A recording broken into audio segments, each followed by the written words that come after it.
Hi,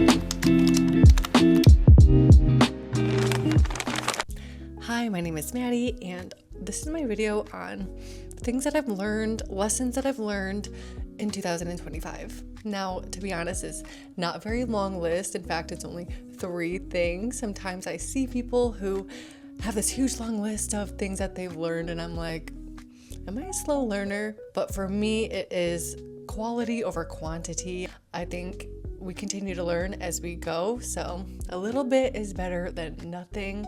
I obviously think these are important enough to share, maybe can provide some value.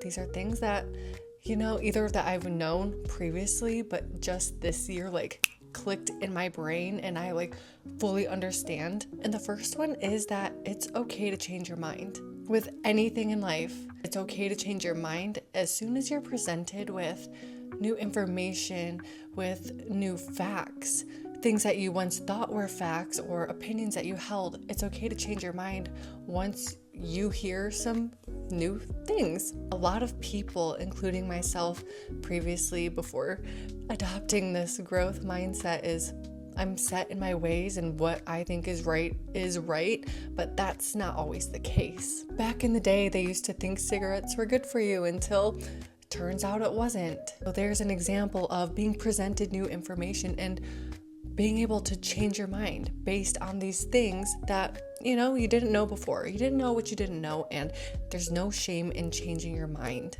I used to hold some opinions on things, and I was so firm in my ways. Maybe it's the Taurus in me, but I just was so stubborn. But I realized that that's not the way that I want to live my life or choose to be. I want to be somebody who continuously evolves and tries to get better and go into everything with an open mind and never say never, because when I think about it this past year, my mind has changed on a lot of things. Maybe even at the beginning of the year, I never thought I would feel this way about these certain things. And when I take all of that into consideration, going forward for the rest of my life, I'm never going to attach myself so firmly to an idea, an opinion, and as fact, because things can change. Studies come out, new information you're always stumbling upon. People will call you a hypocrite. People will say that you've changed or whatever, and I just want to let you know that you're not a hypocrite for changing your mind once you've learned something new. That's not being a hypocrite. It's called learning and growing. This second thing, this is for the ladies out there, but also it's for the men out there who have a woman in their lives, because this is all about cycle syncing. It's a hack. And I say it's for the guys too, because if you know your partner's cycles and how it impacts them, it's like a guide into their mind. I'm not even kidding. This has been the biggest change that I've incorporated into my life in 2025. And I've been able to hack my energy, my mood, my productivity. Okay, I'm not a doctor, so I'm not going to tell you exactly how to cycle sync for you, because everybody's is different. But I basically found, once I started keeping track of my symptoms, my moods, my energy levels, that it causes less frustration and less unnecessary stress. Common symptom is just getting super annoyed at things, and this is especially during my luteal phase. It wouldn't just be at other people, but towards myself.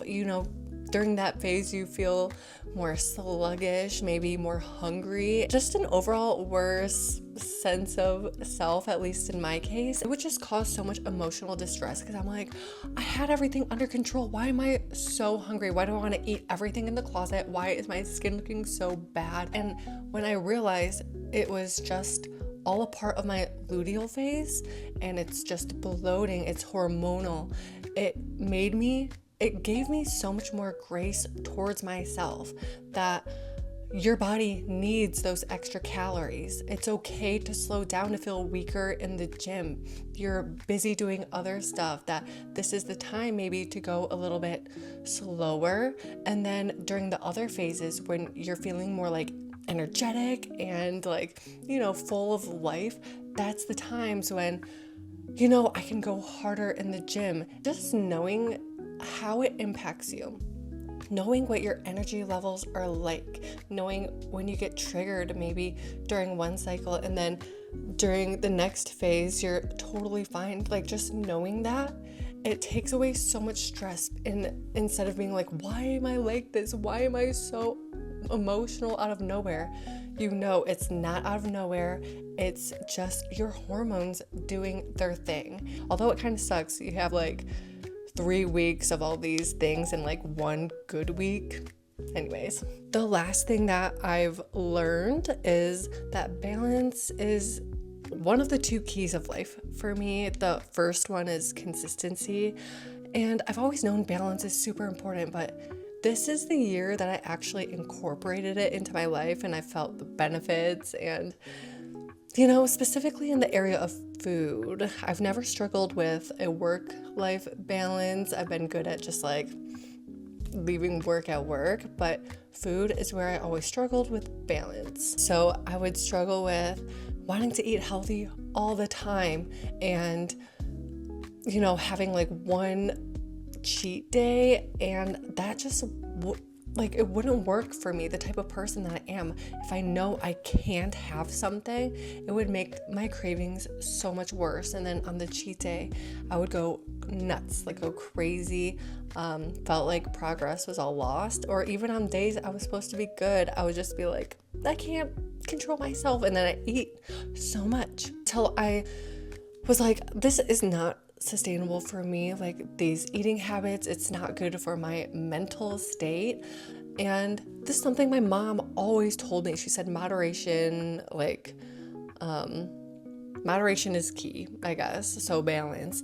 And I guess this is just the year it clicked for me. Like, going out to dinner, and if we have pizza, maybe I will just have 1 or 2 pieces and not go crazy about it and stress myself out about having it, because I know that majority of the day I'm eating healthy. I am focusing on like hitting my other goals, and this 1 piece of pizza is not going to do anything, instead of saving it for like Saturday or Friday and having like a whole pizza. And I have done that. So now I'm just like making more of an effort to eat a balanced meal or a balanced eating day, which includes everything, like not just pure clean eating, but everything. I will not deprive myself anymore, because I know I'll go crazy. And it's gotten rid of a lot of food noise, which, if you don't know, it's when all you can think about is food. When you fixate on food too much, that's all you can think about. And that would cause a lot of stress, because when you're constantly focusing on what you want to eat or what you're going to eat, what you don't, it takes up so much mental space. And I think that could be put to use in better areas of life. Another area that I found balance to be very helpful in is also exercise. Okay, and also like my mental health, and I'll get to that after the exercise. I realized this year that exercise and my fitness routine should not just focus solely on one thing, but everything. I used to be strictly a cardio bunny and then switched to strength training only because I was so sick and tired of cardio. I was like, I hate cardio, forced myself to do it, and then I just quit it altogether. And then this year, I realized heart's a muscle, still should probably work it out. You should do both. You should do all of it, not only just strength training for aesthetics, but adding in a day of like just functional movements, because I realized that working out isn't just for looks, but also for longevity and growing old to become the healthiest version of you possible. I want to be old and be able to like lift boxes or like bring my groceries in without worrying about getting injured. And then adding in like Pilates as well, just for like more core strength, stability, balance. I also left an open day in my week for whatever type of workout that I wanted to listen to my body that particular week as part of my cycle syncing journey. Because, sometimes when I have less energy, I don't want to be doing cardio. I don't want to be pushing super heavy weights another day.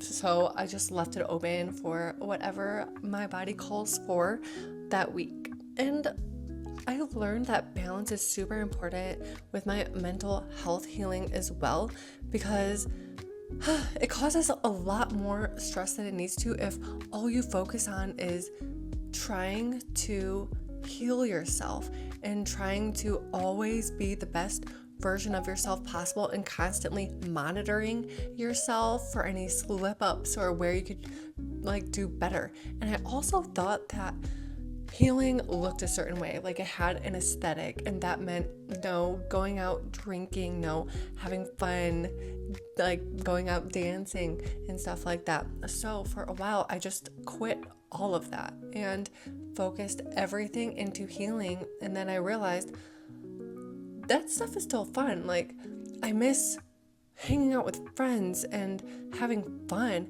Having fun is just as healing as staying inside and doing a meditation, like missing that community. And when I say like going out and like drinking, having fun, I don't mean like blacking out every night. I used to, and that's also why I stopped doing that. I think I was like way over here on the spectrum of going out and having fun, and then I realized that this isn't what I want to do. I'm healing now, so I swung way over here and just stopped everything, and now I'm like settling back in this middle area where I can go out, I can have fun without getting too crazy, because I'm going in with a different mindset. I'm not drinking to drown everything out. I'm just having some cocktails with some friends and then having great conversation and laughing.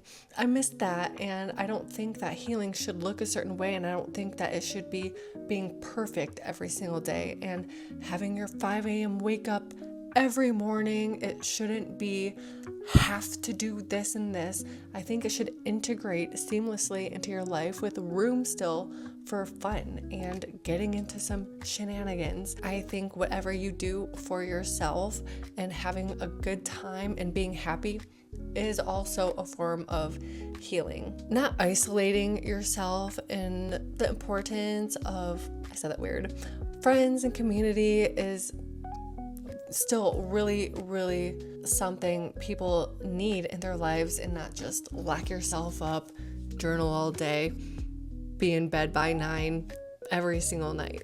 So these were the 3 biggest things, and I guess the third one, balance, had like 3 sub lessons or 3 sub areas where it applied to my life. And I hope that these provided some value, or like maybe if you came to the same type of conclusions of 2025, let me know. Also, if you've come to different realizations or life lessons, I want to know too. I want to keep growing, and I want to keep getting better and sharing these experiences with everybody and hearing everybody else's experiences. And this might either be before the New Year's or after. Either way, I hope you have an amazing 2026. I feel like something in the air. It's going to be a great year for everybody. I don't know what it is. I feel like 2026 is going to be something crazy is going to happen. I feel like something is stirring up in the universe out there for everybody, and I really believe it's something good, and I can't wait. So thank you for being here, and I look forward to sharing more lessons I've learned, hearing more that you have learned, and well, like and subscribe for more, and I will see you next time.